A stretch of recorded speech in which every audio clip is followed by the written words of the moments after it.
Kisah Sang Penakluk.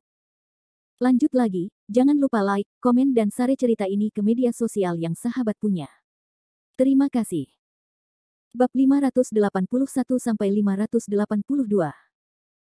Malam di Laut Cina Selatan tenang. Setelah kebakaran membakar Villa Jiulongcheng di Rongdingguo, Kevin Ye tidak terburu-buru kembali ke Hotel Sangkeu, tempat berkumpulnya sekolah menengah pertama Lin Hai No. 1 di Laut Cina Selatan. Sebaliknya, dia pertama-tama memukimkan kembali dua gadis, tidak bersalah, yang dibawa keluar dari villa di kota Kowloon, dan kemudian mengirim Qin Yuxin kembali ke apartemennya di Nanhai. Bagaimanapun, di tengah malam, selalu berbahaya bagi keluarga gadis untuk berkeliaran di luar dengan cara seperti itu.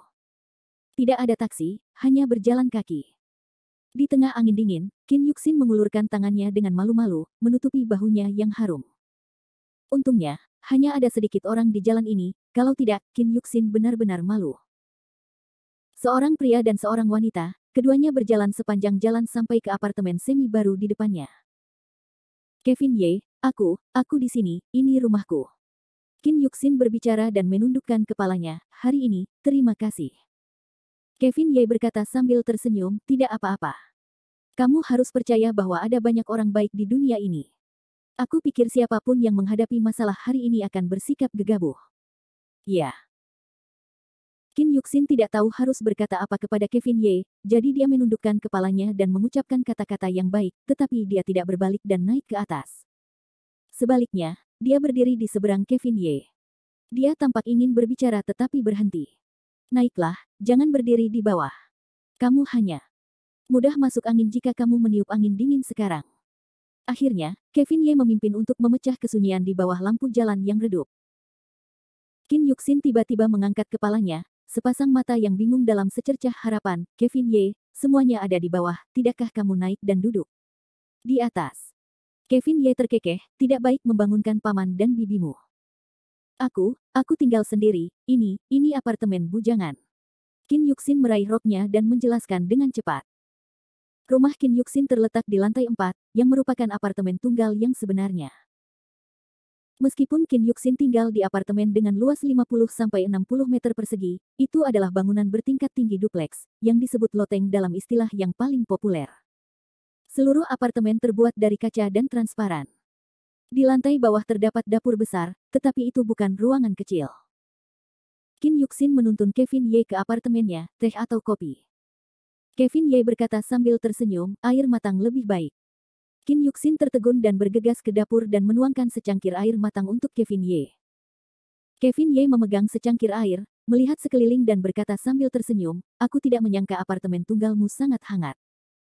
Qin Yuxin berkata dengan wajah merah, sekarang kita semua tinggal di loteng kecil seperti ini, jadi saya juga membeli satu, yang terjangkau dan nyaman. Setelah itu, wajah Qin Yuxin tampak malu dan berkata kepada Kevin Ye, duduklah dulu. Aku akan naik ke atas dan mengganti pakaianku. Kevin Ye mengangguk. Qin Yuxin melompat ke atas seperti seekor kelinci. Mata Kevin Ye menyipit. Qin Yuxin bahkan tidak menarik tirai saat dia naik ke atas. Dia mulai menanggalkan pakaiannya yang penuh keringat dan air mata. Loteng kecil ini awalnya terbuat dari kaca, dan penglihatan Kevin Ye seperti kilat. Bagaimana mungkin itu luput dari pandangan Kevin Ye? Qin Yuxin sendirian, seolah-olah tidak terjadi apa-apa. Buah merah itu berdiri di samping tempat tidurnya. Punggungnya cekung dan cembung, dengan lekuk tubuh yang indah. Otot-ototnya yang seperti salju dan punggungnya yang indah terlihat alami. Dia tampak seperti batu giok yang diukir. Kevin Ye melihat dan melihat, wajahnya basah kuyup, gudong-gudong akan menyerahkan cangkir air untuk diminum sampai bersih. Gadis kecil ini juga, terlalu langsung, ini jelas untuk merayuku ke jalan kejahatan. Kevin Ye menatap matanya dan berpikir dalam hatinya. Bagi gadis muda ini, tubuh Lin Sailing, mengatakan bahwa Kevin Ye tidak tergerak, itu sama saja dengan menipu hantu. Namun, Kevin Ye, yang kembali ke dunia manusia saat ini, tidak lagi seperti dirinya yang dulu. Meskipun Qin Yuxin cantik, bagi Kevin Ye, dia hanyalah kerangka merah muda. Selain itu, di lantai atas, suasana hati Qin Yuxin yang muram karena dibajak oleh negara Rongding tersapu bersih. Saat memikirkan bahwa Kevin Ye dan dirinya berada di bawah satu atap, Qin Yuxin dalam suasana hati yang baik. Wajahnya merah padam, juga tidak tahu apakah obatnya tidak menyebar bersih, atau hati musim semi beriak, Qin Yuxin tanpa sadar kembali menggerakkan gagasan pengabdian. Bagi Qin Yuxin, titik waktu ini adalah waktu, tempat, dan orang yang tepat. Berulang kali, apakah dia akan merasa bahwa aku adalah gadis yang sangat jahat? Lupakan saja, lupakan saja. Bagaimanapun, dia adalah pahlawan di mataku. Pria yang bisa membunuh untukku harus dipercayakan seumur hidup, hihi. Apa yang harus aku kenakan? Qin Yuxin mengobrak-abrik kotak dan lemari. Melihat ke kiri dan mencoba ke kanan. Untuk pertama kalinya, Qin Yuxin juga bersusah payah. Akhirnya, Qin Yuxin memilih gaun tidur ungu tembus pandang. Hatinya gembira, senang berdiri di depan cermin. Hehe, dia pasti sangat menyukai yang ini. Kevin Ye, bantu aku melihat. Namun, dalam kehidupan Qin Yuxin dari lantai atas, sofa di ruang tamu sudah kosong. Hanya tersisa setengah cangkir air. Suasana hati Qin Yuxin tiba-tiba jatuh dari kegembiraan ke dasar lembah. Matanya mulai menggosok, dan air matanya mengalir dari matanya. Berjalan perlahan, Qin Yuxin pergi ke jendela di lantai pertama. Saat ini, sosok Wei Yan hanyut di bawah pantulan lampu jalan, menyeret tubuhnya ke arah tetua tua itu. Dengan air mata di matanya, Qin Yuxin berbisik pada dirinya sendiri, mengapa kamu ingin muncul dalam hidupku, tetapi mengapa kamu tidak memberiku setengah kesempatan? Benarkah aku tidak sebaik tunanganmu? Qin Yuxin sangat sedih. Dia duduk di sofa, menatap cangkir air yang telah diminum Kevin Ye. Akhirnya, dia mengambilnya perlahan dan menempelkannya di sudut mulutnya. Tampaknya ini juga dapat menemukan jejak suhu yang ditinggalkan oleh Kevin Ye. Di bawah cahaya redup, Kevin Ye mencubit ujung hidungnya dan pergi perlahan. Bagaimana mungkin pikiran Qin Yuxin tidak tahu? Tetapi saat ini, Kevin Ye hanya bisa berpura-pura menjadi orang bodoh, seolah-olah dia tidak tahu. Kesenangan sesaat membawa penderitaan seumur hidup. Mengapa? Sambil berjalan, Kevin Ye bergumam pada dirinya sendiri. Ini tampaknya dikatakan kepada Qin Yuxin, tetapi sebenarnya itu hanya untuk dirinya sendiri. Sangkeyu Express Hotel, kamar di lantai 5. Yu Haoran adalah wajah yang murung dan marah, seseorang yang duduk di tanah, itulah yang disebut wajah mati. Setelah perjalanan singkat ke Laut Cina Selatan, Yu Haoran dipermalukan oleh Kevin Ye. Saya tidak tahu berapa kali Anda telah dipermalukan oleh Kevin Ye.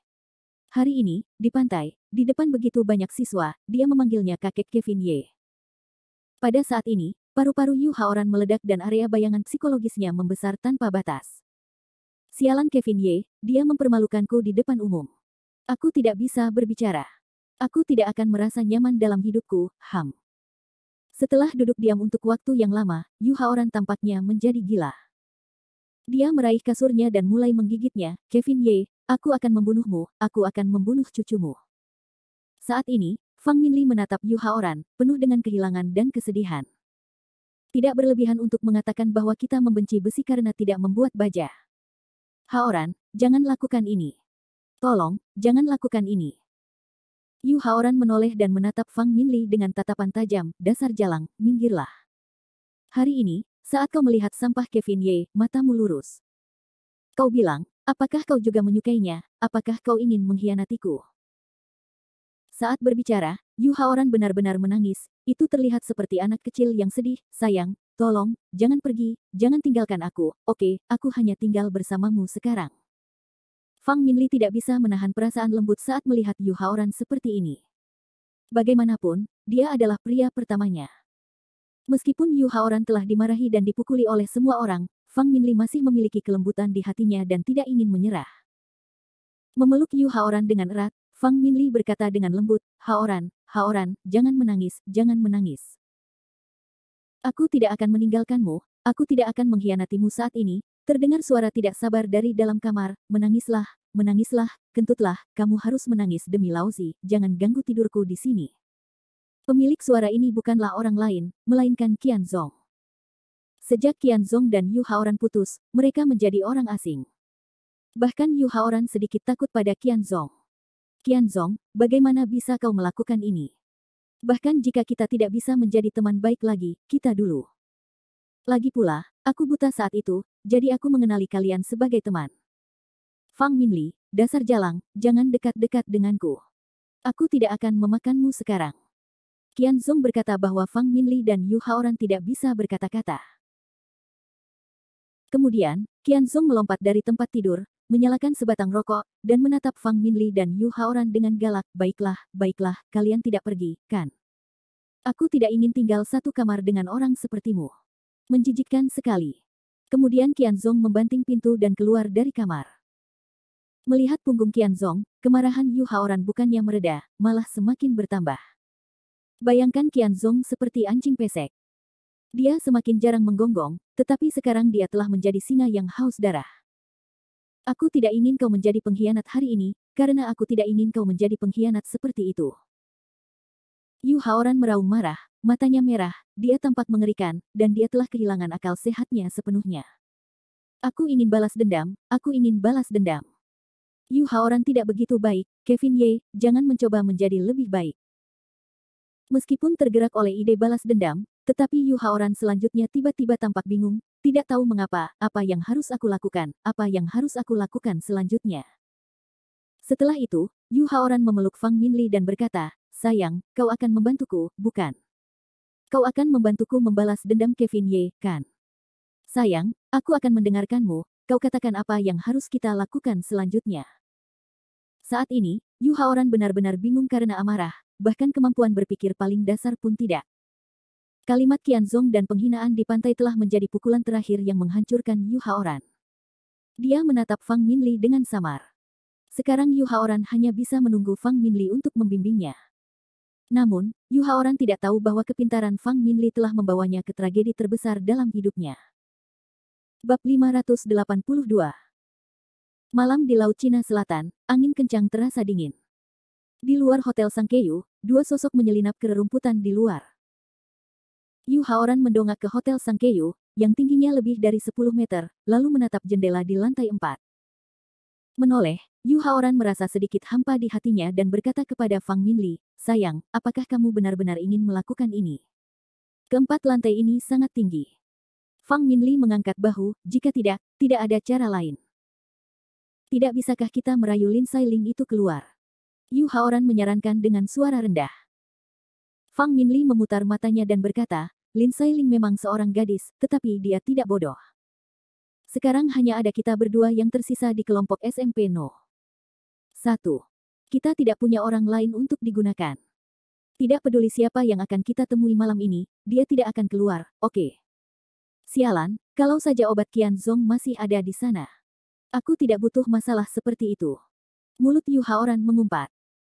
Fang Minli bergumam dan berkata, aku baru saja bertanya, Kevin Ye tidak kembali malam ini. Selain itu, hari ini adalah malam terakhir perjalanan Laut Cina Selatan. Kita semua mungkin berada di kereta pada jam ini besok, jadi jika kita tidak berangkat malam ini, kita harus menunggu sampai kita kembali ke Linhai. Yu Haoran dengan cepat menggelengkan kepalanya dan berkata, tidak, aku tidak sabar untuk kembali ke Linhai. Sekarang, aku akan membalas dendam pada Kevin Ye. Aku ingin dia hidup seperti aku. Aku tidak sabar untuk sesaat. Kevin Ye, beraninya kau mempermalukanku dan membiarkanku memanggilmu kakek. Aku akan memakaikanmu topi hijau besar malam ini. Aku ingin melihat siapa cucu kura-kura itu. Yu Haoran lahir di tim renang. Kekuatan fisiknya cukup bagus. Dia memanjat pohon besar di tepi satu persatu, lalu mencapai pipa dinding luar Sangkeu dari cabang-cabang pohon. Di sepanjang pipa, Yu Haoran berusaha keras untuk memanjat, langsung menuju jendela di lantai 4. Namun, mengatakan bahwa Yu Haoran sama sekali tidak gugup, itu menipu. Lagi pula, di lantai 4, yang begitu tinggi, Yu Haoran memanjat beberapa kali, lalu berbalik untuk melihat ke bawah, memanjat beberapa kali untuk melihat, keringat terus mengalir di otaknya. Fang Minli di lantai bawah juga khawatir. Lagi pula, dia adalah seorang pelajar. Dia selalu merasa bersalah di dalam hatinya. Yu Haoran berada di atas, sementara Fang Minli mengawasi dari bawah. Tiba-tiba seberkas cahaya mengenai wajah Fang Minli, diikuti oleh teriakan, siapa yang diam-diam di sudut. Fang Minli sangat takut hingga dia hampir jatuh di rumput. Saat itu, Yu Haoran menempel di dinding seperti tokek. Dia terus berkata, kamu tidak bisa melihatku, kamu tidak bisa melihatku. Setelah beberapa saat, dua orang petugas keamanan berpakaian hitam mendatangi Fang Minli dan melihat ke atas dan ke bawah dengan senter. Meskipun Hotel Sangkeu adalah hotel yang cepat, hotel ini berada di Laut Cina Selatan, jadi ada petugas keamanan yang ditugaskan khusus untuk berpatroli di malam hari. Ini kebetulan bertabrakan dengan Fang Minli. Cahaya senter yang kuat langsung mengenai wajah Fang Minli, menggetarkan mata Fang Minli. Namun, Fang Minli juga waspada. Pada saat ditemukan, Fang Minli segera bangkit dan berbalik. Petugas keamanan mengikuti Fang Minli, yang membuat petugas keamanan yang menghadap Yu Haoran di dinding membelakangi Yu Haoran. Gadis kecil, apa yang kamu lakukan di sini sendirian di malam yang begitu besar? Sangat berbahaya. Petugas keamanan bertanya tentang Fang Minli. Fang Minli menggigil dan gugup, saya tinggal di sini, tetapi toilet di kamar kami rusak dan tidak bisa mengambil air, jadi saya keluar untuk mencari kamar mandi. Petugas keamanan itu mengangguk dan tidak meragukannya. Bagaimanapun, seorang gadis berusia 17 atau 18 tahun tidak mungkin berbohong. Paman keamanan berkata, gadis kecil, tidak ada toilet umum di dekat sini. Jika kamu terburu-buru, kembalilah ke meja resepsionis. Ada toilet staf di sana untuk wanita di meja resepsionis. Kamu bisa pergi ke sana dengan nyaman. Fang Minli cepat-cepat mengangguk, terima kasih banyak, dan berkata, Paman, terima kasih banyak. Kamu benar-benar pria yang baik. Saat berbicara, Fang Minli berpura-pura terburu-buru dan menyelinap kembali ke aula. Paman keamanan tersenyum tak berdaya, sekarang, saudari mahasiswa, benar-benar cantik. Saat berbicara, paman keamanan pergi dengan senter. Dari awal hingga akhir, paman keamanan tampaknya tidak menyadari bahwa ada seorang sosok di dinding Sangkyu. Bersembunyi di pintu aula, Fang Minli telah menunggu paman keamanan pergi sebelum dia keluar lagi. Dan Yu Haoran yang tergantung di dinding juga dengan enggan menyeka keringat di dahinya, Emma, membuat bayi itu takut setengah mati. Melihat Fang Minli kembali lagi, Yu Haoran memiliki kekuatan untuk memanjat dari ketinggian lantai 3, dan segera tubuh Yu Haoran sampai di jendela kamar Lin Sailing. Saat ini, Yu Haoran tersenyum bangga, meskipun melalui tirai, Yu Haoran tidak dapat melihat dinamika di dalam ruangan, tetapi Yu Haoran merasa bahwa dia selangkah lebih dekat ke tujuannya. Kecantikan Lin Sailing, aku di sini. Yu Haoran tertawa cabul. Dengan tangan yang bebas, Yu Haoran mendorong jendela terlebih dahulu, tetapi sekarang jendela telah terkunci, Yu Haoran tidak dapat menahan diri untuk tidak merasakan ledakan kepala besar, dan berkata, baiklah, jendela telah dikunci, untungnya, saya sudah siap untuk itu. Kemudian Yu Haoran melihat ke belakang dan mengeluarkan sebuah palu kecil. Tidak berani membuat banyak suara, Yu Haoran mengetuk kaca dengan pelan, ingin mencari jalan masuk. Namun saat ini, Yu Haoran benar-benar mendengar suara Lin Sailing yang berasal dari dalam kamar. Lin Sailing berkata, Qian Yu, hari ini sangat panas, atau kita buka jendela untuk ventilasi. Yu Haoran mendengarkan ini, seperti kemarau panjang setiap hujan, tetapi bahagia dan buruk. Mendengar suara sandal yang tidak jauh dari sana, Yu Haoran merasa sangat gembira, lalu tubuhnya merangkak turun dengan ganas untuk beberapa saat, kepalanya menunduk di atas jendela. Berderit, jendela tiba-tiba terbuka, hawa dingin bertiup ke dalam kamar. Yu Haoran berkata, Tuhan menolongku. Tuhan benar-benar menolongku. Melempar palunya langsung ke tanah, Yu Haoran tampaknya telah meminum obat dengan ganas ke atas, melalui jendela akan berbalik ke dalam. Pada saat ini, di dalam kamar, dekat jendela di samping tempat tidur, Lin Sailing memegangi dahinya, seolah-olah dia tidak tidur. Dalam hatinya, dia berkata pada dirinya sendiri, Yu Haoran, orang ini tidak menyangka akan begitu tidak tahu malu dan tidak tahu malu, dan berani memanjat jendela. Kalau begitu aku akan memberinya pelajaran dan memastikan dia memiliki malam yang tak terlupakan. Sebenarnya, ketika Yu Haoran dan Fang Minli berada di lantai bawah, Lin Sailing telah memperhatikan bahwa Zhang Qianyu sedang membuka jendela. Lin Sailing jelas ingin mempermainkan Yu Haoran. Yu Haoran si bodoh ini tentu saja tidak tahu apa yang dipikirkan Lin Sailing. Melihat putri tidur di depan Yu Haoran adalah air liur DC. Jangan katakan, Lin Sailing mengenakan piyama, tubuh multi segi Rusia benar-benar cukup untuk umpan Yeye Yu Haoran yang ganas. Diam-diam masuk ke kamar, Yu Haoran sambil tersenyum, pergi ke tempat tidur Lin Sailing, dan kemudian dengan cepat, memegang tubuh Lin Sailing. Memegang, Lin Sailing, di satu tangan dan menutupi, Lin Sailing, di tangan lainnya, Yu Haoran menunggangi, Lin Sailing, lalu memukul leher, Lin Sailing, dengan pisau tajam, Lin Sailing, tiba-tiba pingsan. Pada saat ini, Yu Haoran mulai bertindak gegabah, hei, Lin Sailing, bunga sekolah yang malang, aku tidak menyangka kau akan memiliki hari ini. Hari ini, aku akan membiarkanmu mencoba cambuk bajaku dengan baik. Aku ingin membuat Kevin Ye si bajingan kecil itu menyesal sepanjang hidupnya, biarkan dia melihatmu sakit hati ayolah. Suara tua itu dengan bermartabat, dengan sakit hati, dengan kemarahan yang tak terhitung jumlahnya di telinga Yu Haoran mekar. Saat ini, Yu Haoran sedang kesurupan. Ketika dia bangun, semua yang ada di sekitarnya telah berubah.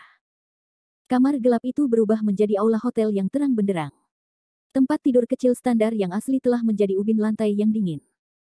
Tidak ada seorang pun di sekitarnya yang berubah menjadi penuh sesak. Awalnya di bawah tubuh si cantik besar Lin Sailing sebenarnya telah menjadi seekor anjing liar. Bukan orang lain yang baru saja menamparkan Yu Haoran. Itu adalah kepala sekolah Yu Haoran, Tuan Huang. Ada banyak orang di sekitar, termasuk para siswa SMP No. 1, termasuk staf hotel.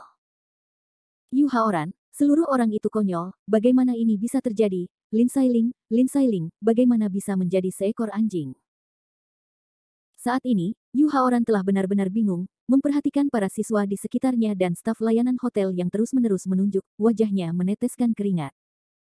Suatu kejutan, Yu Haoran melemparkan anjing liar itu ke bawah tubuhnya dengan keras, seluruh orang itu tampaknya sama sekali tidak dapat berpikir. Yu Haoran mendengarkan tuduhan berisik di telinganya, tertawa dan mengumpat, tetapi matanya berusaha keras untuk menemukan Fang Minli. Segera, Yu Haoran menemukan Fang Minli dengan wajah terkejut dari kerumunan. Yu Haoran meraih Fang Minli dan berkata, sayang, katakan padaku, kau katakan padaku, apa yang terjadi di bawah sana. Aku seharusnya tidak berada di lantai 4, di kamar Lin Sailing, bagaimana mungkin aku, mengapa kau ada di sini? Fang Minli tampak malu dan berkata, aku tidak tahu. Ketika aku mendengar suara itu datang, itu sudah seperti ini. Tidak, kau berbohong padaku, aku pasti sedang bermimpi. Yu Haoran panik, dan terus mengepakkan mulutnya, berharap dia bisa bangun dari mimpi buruk ini. Namun, pada saat ini, anjing liar yang ditinggalkan setengah hidupnya oleh Yu Haoran tiba-tiba keluar, menggonggong 2 kali, dan menggigit lampu Yu Haoran. Yu Haoran melolong kesakitan dan tiba-tiba pingsan. Pada saat yang sama, saya mendengar seseorang mencibir, saya tidak tahu apakah harus mati atau tidak, tetapi saya masih ingin berhubungan seks dengan Lin Sailing. Saya melihat Anda Haoran, dan kebanyakan dari mereka sudah putus asa dan gila. Sekarang, bukan hanya anjing itu yang berbunyi bip, tetapi juga anjing itu menggigitnya. Saya pantas mendapatkannya.